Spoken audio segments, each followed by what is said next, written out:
नमस्कार do your self channel को आपन स्वागत।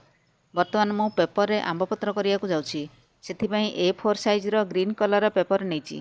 पेपर टी को फोल्ड फोल्ड करी आंब पत्र आकृति रे मार्किंग कर दूछि। तापर ताको काटी तोरण करिवा।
बहुत कम समय रे आंबपत्र मालाटी तैयारी होईगला।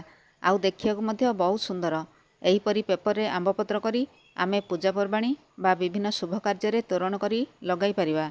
धन्यवाद।